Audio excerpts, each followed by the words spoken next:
Welcome to our Truth to Live By podcast, a ministry of Windward Baptist Church. In this podcast, you will hear the verse-by-verse teaching and preaching of Pastor Kevin Akana.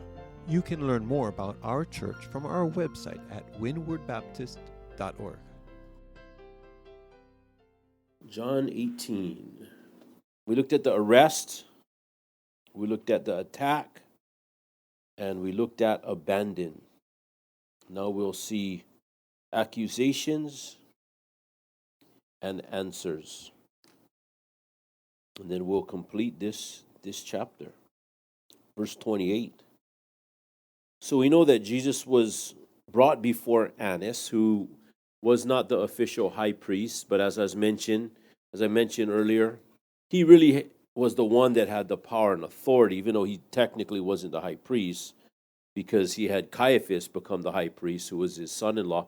He had a lot of his sons, he had them be high priests, and he was a very corrupt individual. In fact, I think that he had a reputation for being corrupt in that things that he did. So Jesus goes before Caiaphas, and then now he goes before Annas, and now Caiaphas, who is the high priest. And it says in verse 28, Then led they Jesus from Caiaphas unto the hall of judgment, and it was early, and they themselves went not into the judgment hall, lest they should be defiled, but that they might eat the Passover. So he was before Annas, and then it says in verse 24, they sent him bound unto Caiaphas the high priest. And so after that, now they're going to bring him before Pilate, who's the Roman authority, and he's in the Antonia fortress. So they go over to that area, and here these Jews, it says, they would not go into the judgment hall, lest they should be defiled, but that they might eat the Passover. So here they are condemning an innocent man to death. Here they're going to have an illegal trial. They're going to do so many things illegal, and yet they don't want to defile themselves by going over to the judgment hall. Well, we don't want to get defiled. So you can see the hypocrisy in religious tradition. It's just like Peter, who when the Lord had asked him to do something, he said, "Not so, Lord." He said, "Rise and eat." "Not so, Lord. I've never eaten anything unclean." And we forget sometimes that the things that we may do traditionally, when the Lord tells us to do something, that we got to accept the fact that we may not even be understanding this religious tradition or what it even means or what it's for. But for these people to not want to defile themselves, and yet they would be willing to defile themselves by condemning an innocent man to death. In other words, they're straining at a gnat but swallowing a camel. That's just like King David, who wanted to send the man who took his neighbor's sheep. He condemned him to death, but he was not so strict on himself when he took a man's life, and he also committed adultery, and then also took a man's life, and that was okay. He didn't say that he should have been put to death, but he said that this person that took his neighbor's lamb, or at least in the story that was told to him, he said, that man should be put to death. He was very strict on that person and so lenient on himself. We're supposed to be really strict on ourselves and lenient with our neighbor. So because of that, Pilate has to come out. So Pilate, says in verse 29, then went out unto them and said, What accusation bring ye against this man? Now John doesn't say it here, but eventually the religious leaders gave an answer to that question, or the accusation that they gave was that he forbidden to pay taxes to Caesar, saying that he himself is Christ, a king. So that we see in the book of Luke. They do give that answer. Verse 30, they answered and said unto him, If he were not a malefactor, we would not have delivered him up unto thee. He's obviously did something wrong, otherwise we wouldn't have spent all of this time bringing him to you. Well, that's not really a legitimate answer. Of course, they did come up with the other one that I mentioned in Luke. And Pilate just kind of like rolling his eyes thinking, man, because he didn't really like the Jews anyway. They were just a problem for him. He didn't want there to be any uprising or any incidents because it was going to stress him out. So he says this in verse 31. Then said Pilate unto them, take ye him and judge him according to your law. So Pilate is saying, why are you bringing this person to me? Why don't you guys deal with it according to your own Jewish law? Then they're going to say, but according to our law, we can't put a man to death. The Jews therefore said unto him, it is not lawful for us to put any man to death.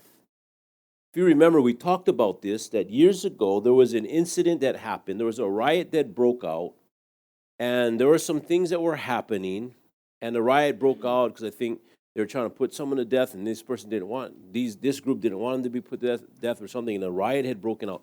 So the Romans said, you know what? We are not going to allow you guys, you Jews, you will no longer have the authority to put someone to death. So capital punishment is going to have to come from Rome.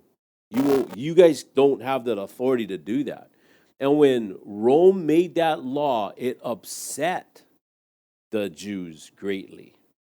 Because there's a prophecy in Genesis 49 when Jacob is giving out the blessings to his sons, that the blessing is going to be given to Judah, and he says that the scepter will not depart from Judah. The scepter is that ruling staff. It speaks of governmental authority. And in order to govern yourself ultimately means that you have the authority to put someone to death. So if you didn't have the authority to put someone to death, then you did not have the authority to govern yourself. And in it comes from Genesis chapter 9, when God instituted human government, when Noah and them came out of the ark, then it was a new world, and they were to eat meat. You know, we know that human government was established, and they were told to multiply and replenish the earth. And what it says in Genesis chapter 9, that if man sheds man's blood, if man kills someone, then by man shall his blood be shed. That's the institution of human government. So the Jews looked at it like if they had the authority to govern themselves, that they could put someone to death. Now, when Rome said to the Jews, you can no longer put someone to death, to them that was saying they can't govern themselves. They don't have the right to self-government. But then the prophecy in Genesis 49 that said that Judah, the scepter will not depart, the right to govern will not depart until Shiloh comes. And they're thinking that our Messiah has not come. And yet the right to govern ourselves is taken away. So they went into mourning. Shiloh has not come. We can't govern ourselves. And of course, they rent their clothes and they mourned and they lamented. And supposedly on that very day, Jesus was in the temple at the age of 12, debating with the scholars. So here he was there. The right to govern was taken away, but Shiloh had already come. And he was in the temple right under their nose. But anyway, they did not have that right to govern themselves. And this was something that was very important because according to Psalm 22, that the Messiah is going to be crucified. In fact, Jesus said it, he even said himself, the Son of Man must be lifted up. And that speaks of crucifixion, that he's going to be crucified. And the Bible also says this in Deuteronomy, if any man have committed a sin worthy of death, and he be to be put to death, then thou hang him on a tree. His body shall not remain all night upon the tree, but thou shalt in any wise bury him that day. For he that is hanged is accursed of God, that the land be not defiled, which the Lord thy God giveth thee for an inheritance. So he's going to be hung on a tree in order to take the curse of sin upon himself, because cursed is a man that hangeth upon a tree. So crucifixion was going to be the way that Jesus was going to be killed. And when Jesus said, if I be lifted up, that's what it's talking about. Just as Moses lifted up the serpent in the wilderness, even so must the Son of Man be lifted up. That is crucifixion. He is going to be crucified. The Persians invented crucifixion.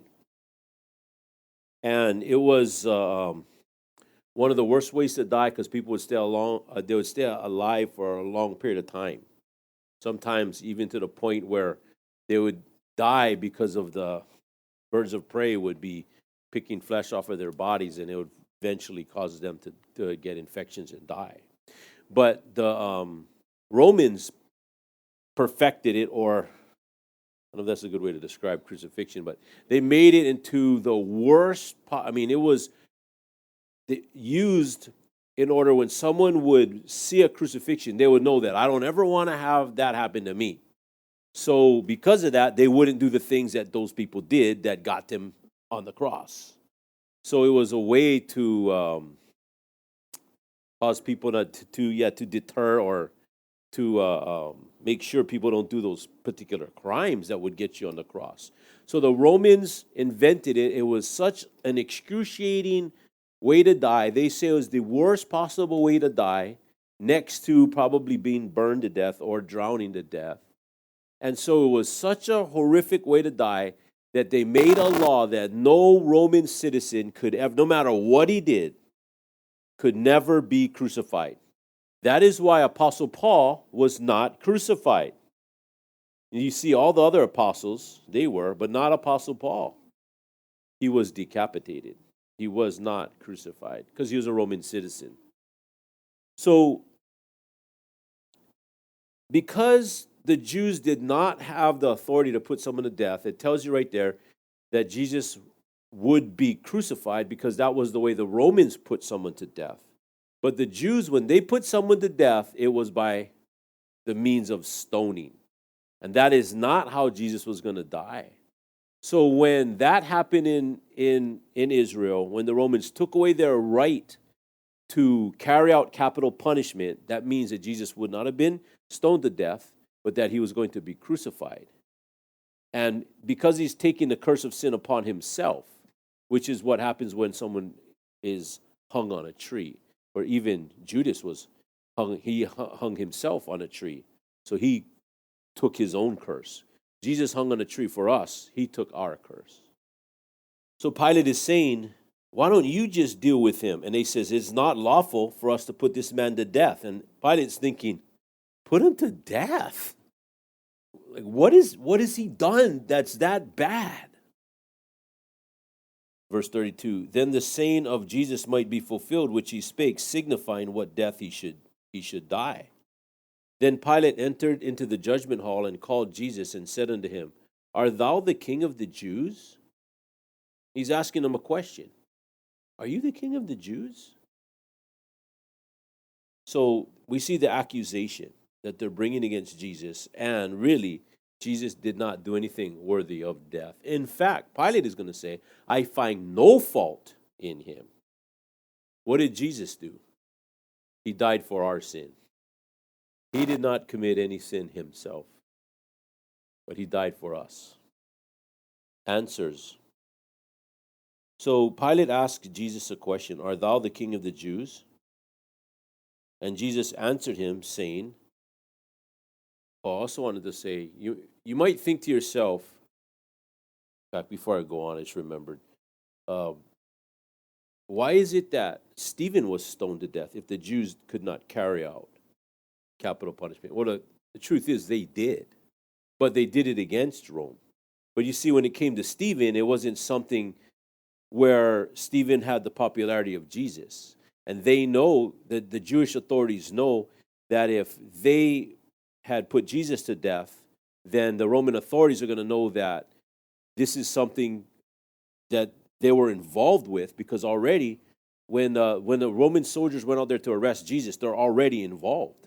So now if the Jews end up putting Jesus to death, then they're going to be in trouble because they broke the law. But the Romans really, if the Jews carried out or did something, they would rather not even mess with it. They didn't have to. So when Stephen did something and they stoned him to death, it didn't really affect the Romans. So they didn't care. Well, do what you guys are going to do. But because it already involved the Romans, because the Roman soldiers made the arrest, Pilate was already involved with this. Now they could not do it because they're going to get in trouble.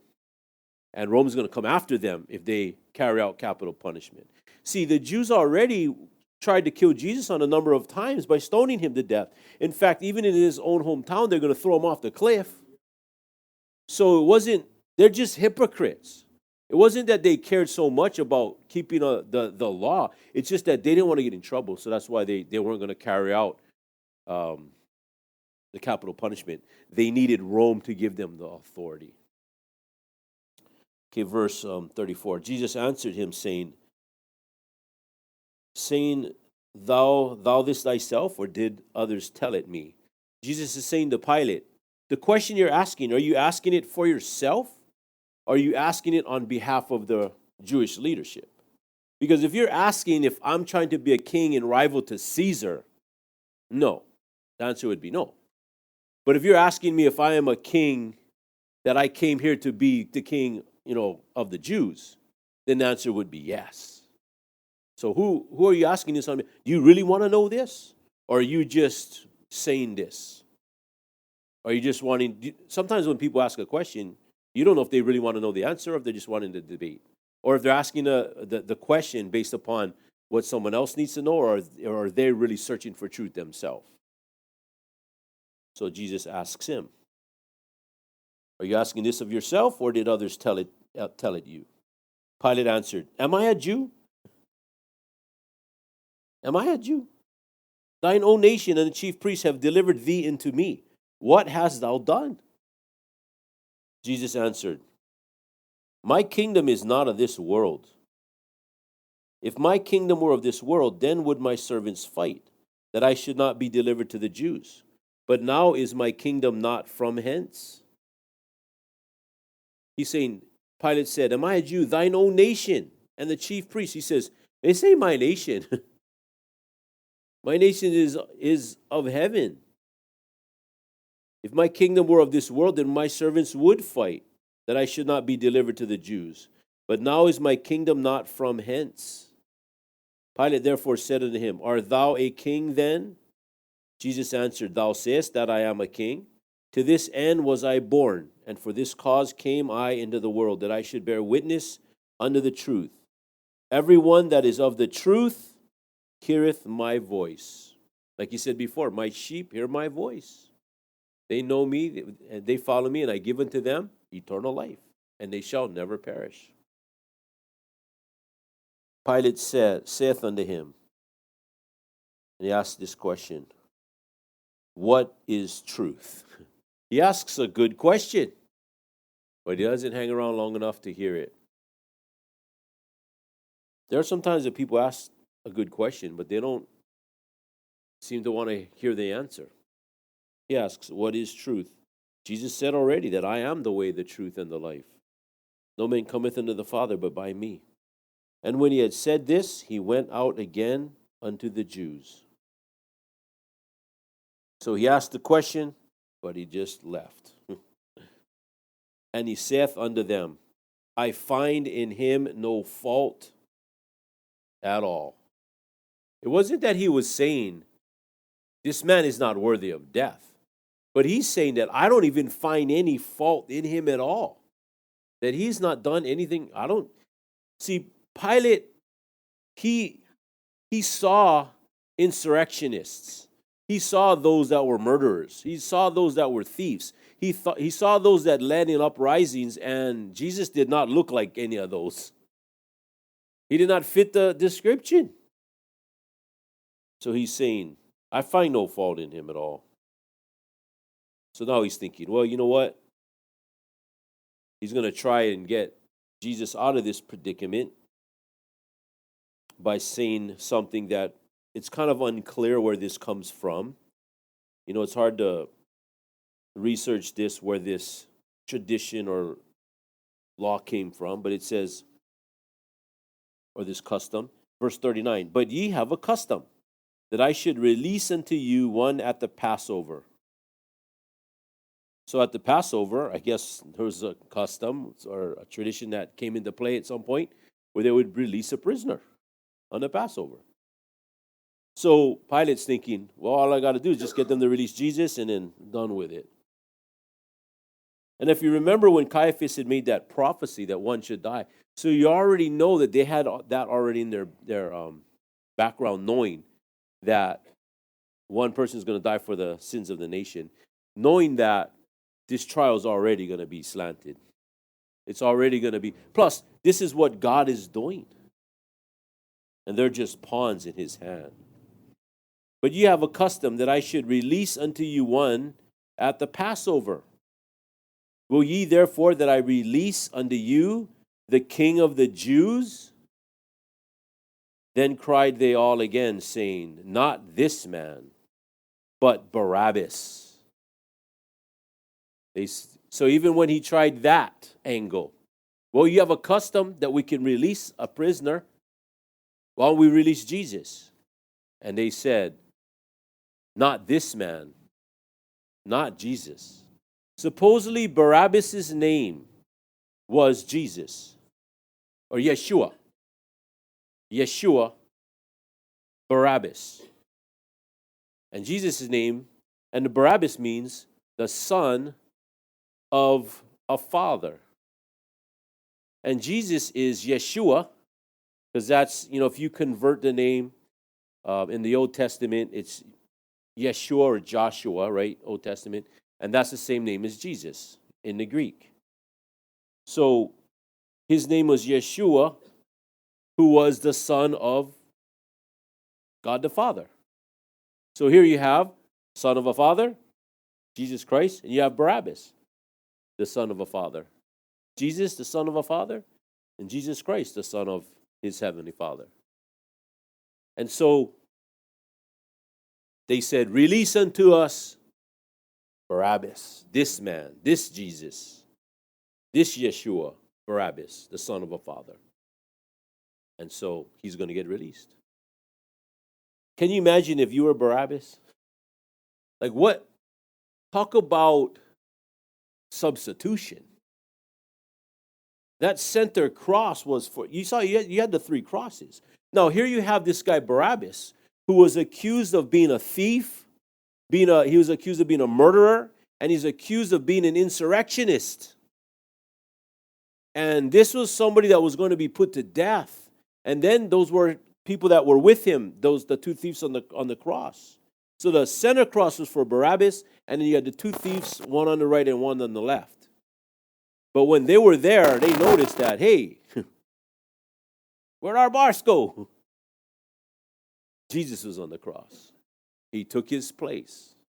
And I wonder how Barabbas felt when he watched the crucifixion, when he seen the scourgings, when he seen the beatings, when he seen the nails being driven, and when he looked and thought, man, that was supposed to be for me. But this man, who Pilate said, I find no fault in him, has taken my place. When I did those crimes, I did the crimes worthy of death. And yet, he took my place. And I went free. I went free like an innocent man. He paid the price of a condemned man. And there we have the picture of salvation. Where the Bible says, For he hath made him, Jesus, to be sin for us, who knew no sin, that we might be made the righteousness of God in him. Barabbas, the son of a father. Jesus Christ, the son of a father. Now, Barabbas represents us. We're Barabbas. We're the son of a father. Question is, we're the son of which father? Jesus said to the religious Jews, Ye are of your father the devil, and the lust of your father you will do. He was a murderer from the beginning, abode not in the truth. There is no truth in him. When he speaketh a lie, he speaketh of his own, for he is a liar and the father of it. The father of lies. Or are we going to be born into God's family, be born again, so that we can be a son of Jehovah God? So we can be a son of God. And so then Jesus goes to the cross, and he pays the price for Barabbas and for all of us. And then you think, what happened to Barabbas? Did Barabbas say, he took my place, I'm going to take his place? Did Barabbas say, the things that he was doing with his life, I'm going to do in my life? Or did Barabbas continue on being a criminal? What did Barabbas do? Did Barabbas say, okay, now I'm free to be an insurrectionist again? I'm free to murder again. I'm free to take life. I'm free to steal. I'm free to continue. I mean, isn't that what the devil does? The thief cometh not but for to steal, kill, and to destroy. That's who his father was. And now there was a substitution. Did Barabbas become a follower of Jesus Christ? Did Barabbas You know what's interesting about the rabbis? No one ever follows a dead rabbi. When the rabbi died, that was it. So now that Jesus was going to the cross and he was going to die, were his followers going to continue to follow him when that wasn't normally what happened when a rabbi passed away? And here Jesus died, while they're going to still follow him. They're going to still follow him because he's still alive. He's not dead like the other rabbis. Is Barabbas going to follow Jesus Christ? And if you've ever studied Barabbas or tried to look in the history, the annals of history, to find out any information on anything, I mean, maybe you'll find something. But there's not going to be anything really legitimate because nobody knows what happened to Barabbas.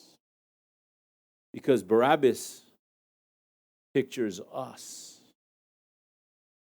Some will follow Christ, and some will continue on in the same life that Jesus saved them from. And sometimes it's sad, but instead of living for him, we live for self. And like when I was preaching today and someone came up to me after and made a comment and saying, that's like, let's say someone is saying, I am a Christian, and I would like to introduce you to my Buddhist girlfriend who's not even a Christian, which is testifying that I'm rebelling against the principle taught in the scriptures of not being unequally yoked together with unbelievers. Well, that's a Barabbas that continues on in their own life rather than in what Jesus wants. So that's John chapter 18. And of course, the story is going to continue right on in John chapter 19, as now we're going to see Jesus scourged. As Barabbas is set free and Jesus is sent to be scourged. What a difference. And Barabbas should have been very excited. Maybe he was confused at first. Why would someone do that for me? And really, sometimes we can ask ourselves that. Why did he do that for me? When all I could offer him was my sin. That's all Barabbas had to offer, is his crimes. And Jesus took it to the cross. Would you bow your heads and close your eyes? You have been listening to our Truth to Live By podcast, a ministry of Windward Baptist Church. This podcast is supported by the gifts and donations of its listeners. You can make a secure donation through our website at windwardbaptist.org.